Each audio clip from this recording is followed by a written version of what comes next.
नल की कहानी।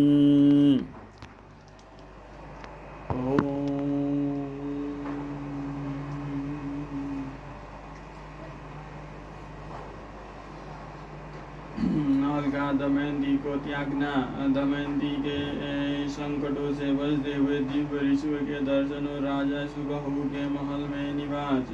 बृहदश्वम जी कहते हैं, युधिष्ठिर, उस समय राजा नल के शरीर पर वस्त्र नहीं था और तो क्या धरती पर बिछाने के लिए एक चटाई भी नहीं थी। शरीर धूल से लथपथ हो रहा था। भूख प्यास की पीड़ा अलग ही थी। राजा नल जमीन पर ही सो गए। दमयंती के जीवन में भी कभी ऐसी परिस्थिति नहीं आई थी। वो सुकुमारी भी वहीं सो गई। दमयंती के सो जाने पर राजा नल की नींद टूटी। सच्ची बात तो यह थी कि वे दुख और शोक की अधिकता के कारण सुख की नींद सो भी नहीं सकते थे। आँख खुलने पर उनके सामने राज्य के छिन जाने, सगे संबंधियों को छूटने और पक्षियों के वस्त्र लेकर उड़ जाने के दृश्य एक एक करके आने लगे। वे सोचने लगे कि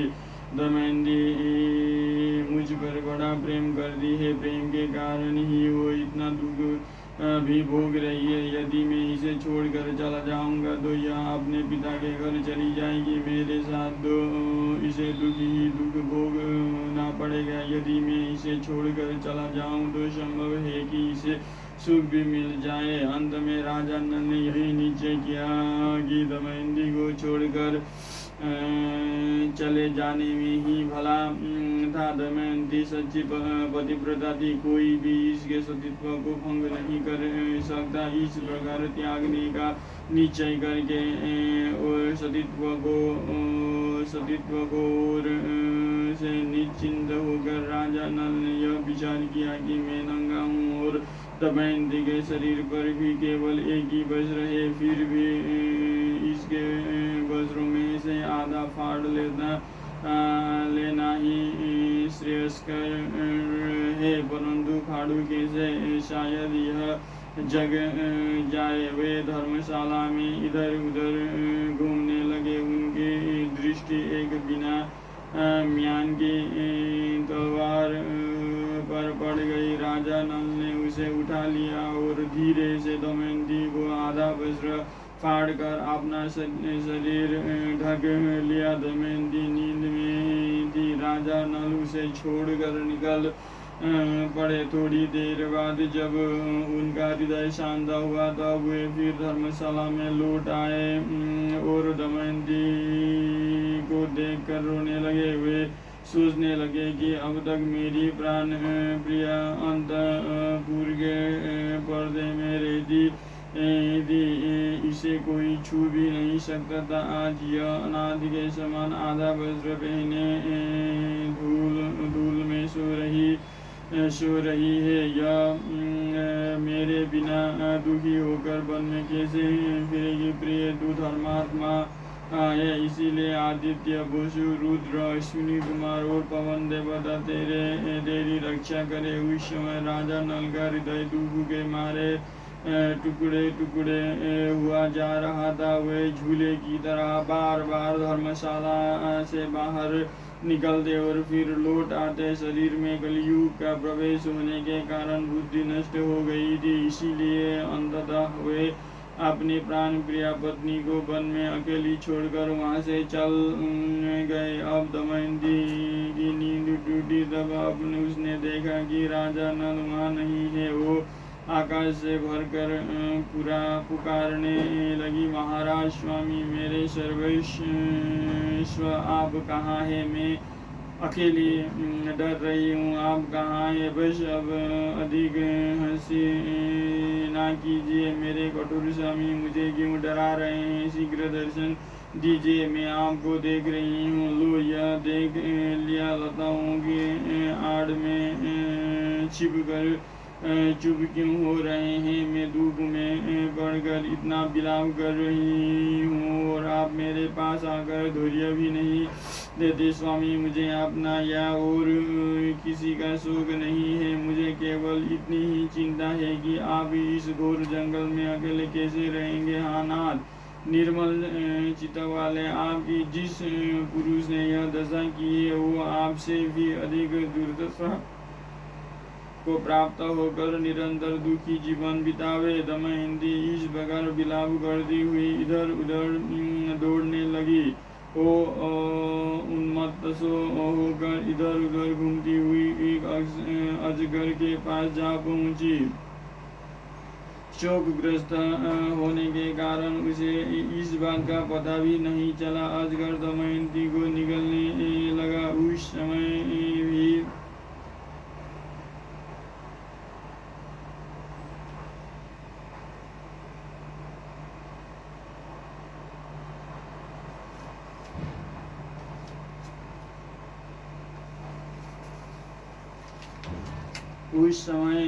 भी दमयंती को चित्त में अपनी नहीं राजा नल की ही चिंता थी कि वे अकेले कैसे रहेंगे। वो पुकारने लगी, स्वामी, मुझे अनाथ की भांति यहाँ अजगर निगल रहा है। आप मुझे छुड़ाने के लिए क्यों नहीं दौड़ आते? दमयंती की आवाज़ एक व्याध के कान में पड़ी। वो उधर ही घूम रहा था। वो वहाँ दौड़ कर आया और यह देखकर कि दमयंती को अजगर निकल रहा है, उसने तेज शस्त्र से अजगर का मुंह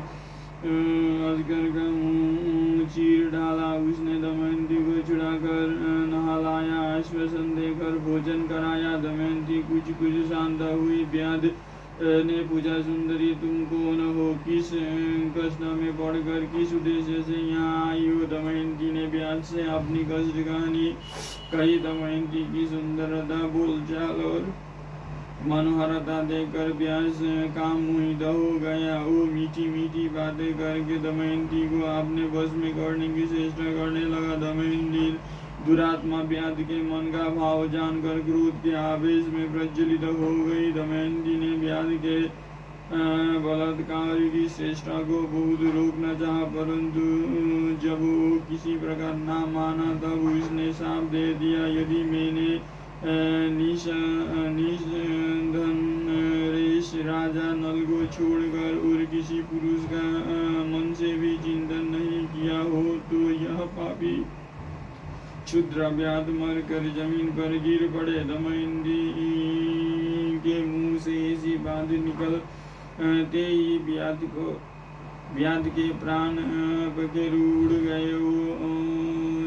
जले हुए टूंड की तरह पृथ्वी पर गिर पड़ा। व्याध के मर जाने पर दमयंती राजा नल को ढूंढती हुई एक निर्जन और भयंकर वन में जा पहुंची। बहुत से पर्वत, नदी, नद, जंगल, सिंह, पशु, हिंस्र, पशु, पक्षी, पिशाच आदि देखती हुई और विरह के उन्माद में उनके राजा नल का पता पूछती हुई वो उत्तर की ओर बढ़ने लगी। 3 दिन 3 रात बीत जाने के बाद दमयंती ने देखा कि सामने एक बड़ा सुंदर तपोवन है। उस आश्रम में वशिष्ठ, भृगु और अत्रि के समान मित्र भोजी, संयमी, पवित्र, जितेंद्रिय और तपस्वी ऋषि निवास कर रहे हैं।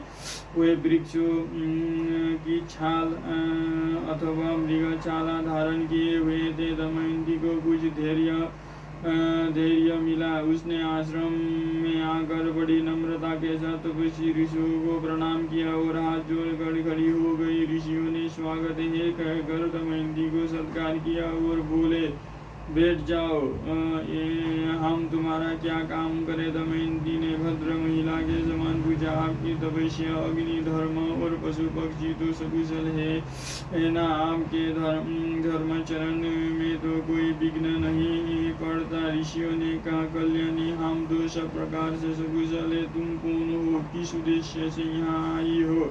हमें बड़ा आश्चर्य हो रहा है। क्यों तुम वन, पर्वत, नदी की अधिष्ठात्री देवता हो? दमयंती ने कहा, महात्माओं, मैं कोई देवता नहीं, एक मनुष्य स्त्री हूँ।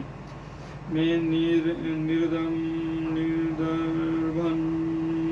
राजा भीमक की पुत्री हूँ, बुद्धिमान यशस्वी एवं वीर विजयी निषाधन रेश महाराज नल मेरे पति हैं। कपट दूत के विशेषज्ञ एवं दुरात्मा पुरुषों ने मेरे धर्मात्मा पति को जुआ खेलने के लिए उत्साहित करके उनका राज्य और धन ले लिया है। मैं उन्हीं की पत्नी दमयंती हूँ। संयोगवश में मुझसे बिछुड़ गई है। मैं उन्हीं रणबाहु के शास्त्र विद्या कुशल एवं महात्मा पतिदेव के ढूंढने के लिए वन वन भटक रही हूँ। मैं यदि उन्हें शीघ्र ही नहीं देख पाऊंगी तो जीवित नहीं रह सकूंगी। उनके बिना मेरी जीवन निष्फल है। वियोग के दुख को मैं कब तक सह सकूंगी। तपस्वियों ने कहा, कल्याणी हम अपनी तब शुद्ध दृष्टि से देख रहे हैं कि तुम्हें आगे बहुत सुख मिलेगा और थोड़े ही दिनों में राजा नल का दर्शन होगा। धर्मात्मा विषधन रेस थोड़ी ही दिनों में समस्त दुखों से छूटकर संपत्तिशाली निषद देश पर राज्य करेंगे। उनके शत्रु भयभीत होंगे, मित्र सुखी होंगे और कुटुंबी उन्हें अपने बीच में पाकर आनंदित होंगे। इस प्रकार कहकर वे सब तपस्वी अपने आश्रम के साथ अंतर्धान हो गए। यह आश्चर्य की घटना देखकर दमयंती विस्मित हो गई। वो सोचने लगी कि मैंने यह स्वप्न देखा है क्या? यह कैसी घटना हो गई? वो तपस्वी आश्रम पवित्र सलीला नदी फल फूलों से लदे हरे भरे वृक्ष कहाँ गए? दमयंती फिर उदास हो गई। उसका मुख मुरझा गया। वहां से चलकर विलाप करती हुई दमयंती एक अशोक वृक्ष के पास पहुंची। उसकी आंखों से झरझर आंसू झर रहे थे। उसने अशोक वृक्ष से गदगद स्वर से कहा, शोक रहित अशोक, तू मेरा शोक मिटा दे। क्या कहीं तूने राजा नल को शोक रहित देखा है? अशोक, तू अपने शोक नाशक नाम को सार्थक कर। दमयंती ने अशोक की प्रदक्षिणा की और वो आगे बढ़ी। भयंकर वन में अनेकों वृक्ष, गुफा, पर्वतों के शिखर और नदियों के आसपास अपने पतिदेव को ढूंढती हुई दमयंती बहुत दूर निकल गई। वहां उसने देखा कि बहुत से हाथी, घोड़ों और रथों के साथ व्यापारियों का एक झुंड आगे बढ़ रहा है। व्यापारियों के प्रधान से बातचीत करके और यह जान कर कि यह व्यापारी राजा सुबाहु के राज्य चेदी देश में जा रहा है, दमयंती उनके साथ हो गई। उसके मन में अपने पति के दर्शन की लालसा बढ़ती ही जा रही थी। कई दिनों तक चलने के बाद वे व्यापारी एक भयंकर वन में पहुंचे। वहाँ एक बड़ी ही सुंदर सरोवर था। लंबी यात्रा करने के कारण सब लोग थक गए थे, इसीलिए उन लोगों ने बड़ी पड़ाव डाल दिया। व्यापारियों के प्रतिकूल था। रात के समय जंगली हाथी व्यापारियों के हाथियों पर टूट पड़े और उनके भगदड़ में सबके सब व्यापारी नष्ट भ्रष्ट हो गए। कोलाहल सुनकर दमयंती की नींद टूटी। हो इस महासंहार का दृश्य देखकर बावली सी हो गई। उसने कभी ऐसा घटना नहीं देखा था। वो डरकर वहां से भाग निकली और जहाँ कुछ बचे हुए मनुष्य खड़े थे वहां जा पहुंचे। तदनंतर दमयंती उन वेद पाठी और संयमी ब्राह्मणों के साथ जो उस महासंहार से बच गए थे शरीर पर आधा वस्त्र धारण किए चलने लगी और सायंकाल के समय चेदिन रेस राजा सुबाहु की राजधानी में जा पहुंचे। जिस समय दमयंती राजधानी में राजपथ पर चल रही थी, नागरिकों ने यही समझा कि यह कोई बावली, इसलिए छोटे छोटे बच्चे उसके पीछे लग गए। दमयंती राजमहल के पास जा पहुंची। उस समय राजमाता राजमहल की खिड़की में बैठी हुई थी। उन्होंने बच्चों से घिरी दमयंती को देखकर धाय से कहा कि अरे देख तो यह स्त्री बड़ी दुखी या मालूम पड़ती है, अपने लिए कोई आश्रय ढूंढ रही है। बच्चे इसे टूटते रहे हैं, तू जा इसे मेरे पास ले आ। यह सुंदरी तो इतनी है मानो मेरे महल को भी धमका देगी। धाय के आज्ञा पालन किया दमयंती राजमहल में आ गई। राजमाता ने दमयंती को सुंदर शरीर देखकर पूछा, देखने में तो तुम दुखिया जान पड़ती हो, तो भी तुम्हारा शरीर इतना तेजस्वी कैसे है? बताओ तुम कौन हो, किसकी पत्नी हो? असहाय अवस्था में भी किसी से डरती क्यों नहीं हो? दमयंती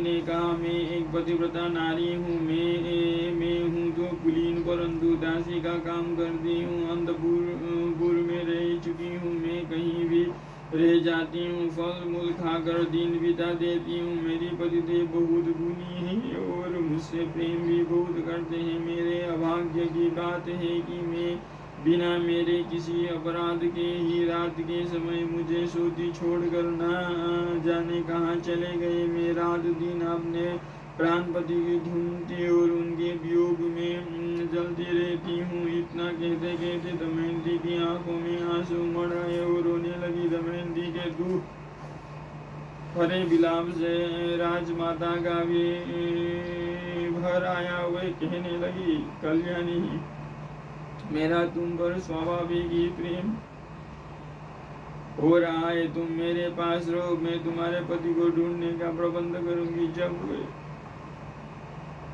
आए तब तुम के उनसे यही मिलना। दमयंती ने कहा, माता जी, मैं एक शर्त पर आपके घर रह सकती हूँ। मैं कभी जूठा न खाऊंगी, किसी के पैर नहीं धोऊंगी और पर पुरुष के साथ किसी प्रकार की बातचीत नहीं करूंगी। यदि कोई पुरुष मुझसे दुश्चेष्टा करे तो उसे दंड देना होगा। बार बार ऐसा कहने पर उसे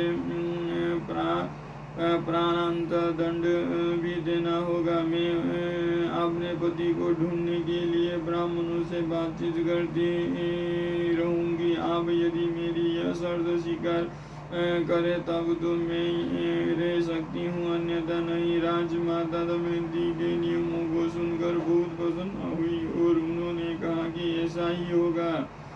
तदनंतर उन्होंने अपनी पुत्री सुनंदा को बुलाया और कहा कि बेटी देखो, इस दासी को देवी समझना। यह अवस्था में तुम्हारे बराबर की है, इसीलिए इसे सगी के समान राजमहल में रखो और प्रसन्नता के साथ इससे मनोरंजन करती रहो। सुनंदा प्रसन्नता के साथ दमयंती की अपने महल में ले गई। दमयंती अपने इच्छानुसार नियमों का पालन करती हुई महल में रहने लगी। अगले अध्याय में पढ़ेंगे नल का रूप बदलना, ऋतु पर्ण के यहाँ सारथी होना, भीम के द्वारा नल दमयंती की खोज और दमयंती का मिलना।